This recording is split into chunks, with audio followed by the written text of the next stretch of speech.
Hi, my name is Jennifer Bailey and I'm the founder and owner of a company called Calla. We make beautiful, comfortable and stylish footwear especially designed to fit the feet of ladies who suffer from a foot condition called bunions. When you have bunions or wide feet, it's really important to be able to measure your feet so that you know that the shoes that you want to buy are going to fit you properly. Today I'm going to show you how, using a few things, you'll be able to measure your feet accurately at home.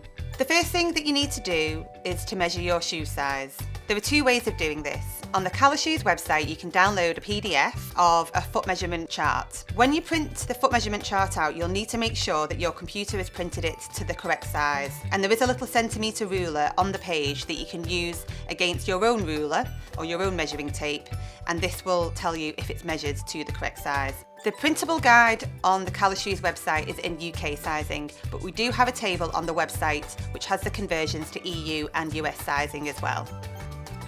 If you don't have a printer and you aren't able to print off the PDF from the website, then don't worry, you can just use a blank piece of A4 paper and a pencil.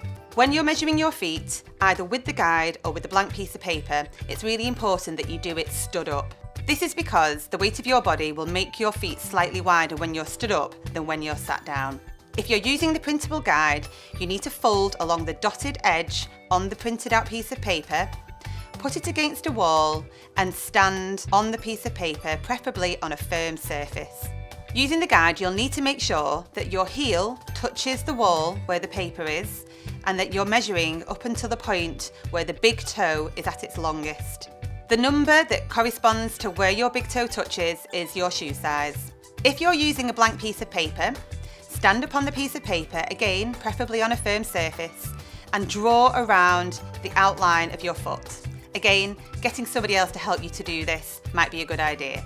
Once you've drawn around your foot, you can take a tape measure or ruler and measure the length of your foot from the heel to the toe, the longest part of your foot. If you've got wide feet or a bunion, measuring the width of your feet is particularly important. To measure the width of your foot, you need a soft measuring tape. Stand up on a hard surface, take the measuring tape and measure around the circumference of the widest part of your foot, and that's usually around where your bunion is. To find out the width of your foot, you can use the table on the Calla Shoes website. All you need to do is you now know your shoe size and go along the table until you get to the width of your foot. Then you'll be able to move up the table and see what that corresponds to in width, which will be a D, E, E, etc. For example, I'm a size 5 and the width measurement of my feet is 230 millimeters. So I know I'm around an EEE fitting. Now you know how to measure your feet and you're on your way to wearing some beautiful, comfortable shoes that are the right fit for you.